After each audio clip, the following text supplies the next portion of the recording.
사랑하는 예범의 성도 여러분, 오늘 화요일 새벽입니다. 오늘도 성도님들의 가정과 생업에 하나님의 은혜와 평강이 넘쳐나기를 주님의 이름으로 축원합니다. 오늘 주신 말씀은 잠언 22장 24절에서부터 29절의 말씀입니다. 좀 긴 말씀입니다만 제가 봉독하도록 하겠습니다. 노를 품는 자와 사귀지 말며 울분한 자와 동행하지 말지니 그의 행위를 본받아 내 영혼이 울무에 빠질까 두려움이라. 너는 사람과 더불어 손잡지 말며 남의 빚에 보증서지 말라. 만일 갚을 것이 내게 없으면 내 누운 침상에도 빼앗을 것이라. 내가 어찌 그리하겠느냐. 내 선조가 세운 옛 지계석을 옮기지 말라. 내가 자기의 일에 능숙한 사람을 보았느냐. 이런 사람은 왕 앞에 설 것이요 천한 자 앞에 서지 아니하리라 하는 것입니다. 저는 이 오늘 본문의 말씀을 통해서 지혜자의 말씀을 들으십시오. 두 번째 시간을 가지려고 합니다. 첫째는 노를 품는 자와 사귀지 말라는 것입니다. 오늘 본문의 말씀에 보면은 노를 품는 자를 사귀지 말며 울분한 자와 동행하지 말지니, 우리가 이미 분노에 대하여 잠언에 묵상해오며 교훈을 받았습니다. 그 받은 교훈 중에 몇 가지가 이렇습니다.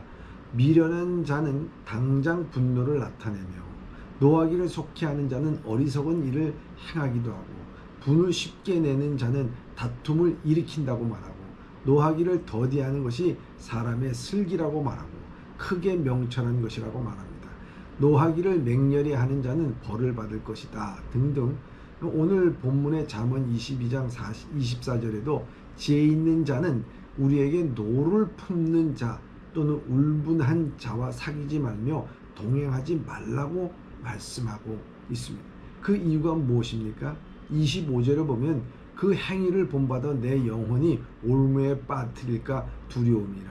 그 이유는 만일 우리가 노를 품는 자와 울분한 자와 사귀고 함께 동행하면 우리도 그 행위를 본받아 결국 올무에 빠질 수 있기 때문입니다. 우리가 잠언 22장 5절과 14절에 배웠듯이 패역한 자의 길이나 음녀의 길은 가시나무 즉 깊은 함정이 있습니다. 그러므로 우리는 그 길을 멀리하여야 된다고 배웠습니다. 이 그 말은 우리가 본이 되지 않는 노를 품은 자, 울분한 자를 가까이 하지 말고 멀리해야 됩니다. 그 이유는 노를 품는 자, 울분한 자와 사귀어 동행하다 보면 우리도 또한 다툼을 일으키고 하나님 앞에 범죄할 수 있기 때문입니다. 둘째는 남의 빚 보증을 서지 말라는 것입니다. 26절에 보면 너는 사람과 더불어 손을 잡지 말며 남의 빚을 보증 서지 말라 이렇게 말씀하고 있습니다. 이미 잠언 6장에서도 말씀하고 있습니다. 남의 이웃을 위하여 보증이나 담보를 서는 것에 대해서 우리가 교훈을 하고 있습니다. 요점은 만일 우리가 우리 이웃을 위하여 담보 또는 보증을 하였다가 우리가 그 이웃의 손에 빠졌을 때, 즉 그 이웃이 그 채무이행 책임을 떠맡게 됐을 때, 그 이웃의 채무이행 책임을 떠맡게 됐을 때 우리에게는 스스로 구원해야 된다는 것입니다. 잠언의 이 솔로몬 왕은 우리에게 경고하는 것은 어리석은 행동인데, 그 어리석은 행동이란 우리가 다른 사람이 갚을 수 없을 정도로 빚을 진 상태를 알면서도 채무 불이행하는 그 사람을 위하여 우리 자신 스스로 빚을 갚는 책임을 약속하는 것, 즉 보증 서는 것입니다. 그래서 성경은 지혜 없는 자가 그 이웃 앞에서 보증을 서게 된다고 말씀하고 있습니다. 그렇기 때문에 우리가 남에게 빚 보증 쓰지 말라는 것, 그 지혜자의 말씀 우리는 기이하게 깨닫고 들어야 하는 것입니다. 셋째로는 선조가 세운 옛 지계석을 옮기지 말라는 것입니다. 오늘 본문의 28절에 보면 내 선조가 세운 옛 지계석을 옮기지 말지니 이렇게 되어 있어요.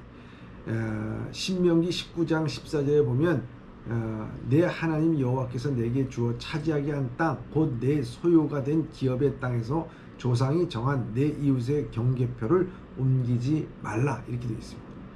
여기서 이 조상이 세운 옛 지계석, 즉 조상이 정한 우리의 이웃과 경계표지를 옮기지 말라는 말은 한마디로 말하면 남의 소유를 침해하지 말라는 의미입니다. 그 이유가 무엇입니까? 신명기 27장 17절에 보면 그 이웃의 경계포를 옮기는 자는 저주를 받을 것이라 할 것이요 모든 백성은 아멘 할지니라 이렇게 되어 있습니다. 그 이유는 남의 소유를 침해하는 자는 하나님께 저주를 받기 때문입니다. 오늘 본문의 말씀 28절에 보면 좀 더 넓은 해석하여서 남이라는 영토를 침범하지 말라는 의미를 갖고 있습니다. 하나님께서 국가들에게 영토를 분배하였은즉 한 민족이 다른 민족의 영토를 침략하지 말아야 하는 이유는 남의 소유를 존중히 함과 원칙을 삼아야 된다고 하는 것입니다. 이 원칙을 생각할 때 지혜 있는 자가 우리에게 주고 있는 교훈은 우리는 우리의 마음의 경계선을 분명히 해야 한다는 것입니다. 더불어 남의 것을 탐하는 것을 경계해야 되는 것입니다. 우리의 마음의 욕심과 탐욕은요, 경계선을 무너뜨리게 됩니다. 우리가 지켜야 될 선이 있다는 거예요. 그 지켜야 될 선이 분명히 있고 또 옛 선조가 이 자리에 세운 이유가 다 있는 거예요. 그렇기 때문에 그것을 함부로 움직여서는 안 된다 하는 것입니다. 넷째로는 능숙한 사람이 되라는 것입니다. 오늘 본문의 29절에 보면 내가 자기 일에 능숙한 사람을 보았느냐? 이런 사람은 왕 앞에 설 것이요 천한 자 앞에는 서지 아니하리라 말씀합니다. 여기서 능숙한 사람이란 부지런하고 숙련된 사람을 가리킵니다. 이런 사람은 신속히 일을 처리를 잘하여 심지어 왕 앞에서도 그를 섬기지 왕 앞에서 그를 섬기지 결코 천한 자를 섬기지 않는다고 지혜자는 말씀하고 있습니다. 사랑하는 성도 여러분, 우리는 능숙한 사람이 되어야 됩니다. 특히 주님의 몸된 교회를 섬기는 일에 우리는 부지런하고 숙련된 사람이 되어야 됩니다. 그래서 우리가 이 프로와 아마추어의 차이가 뭐겠습니까? 이 아마추어는 모든 것을 취미로 합니다. 그러나 프로는 생명을 걸고 합니다. 그렇기 때문에 이 프로가 하는 일은 능숙합니다.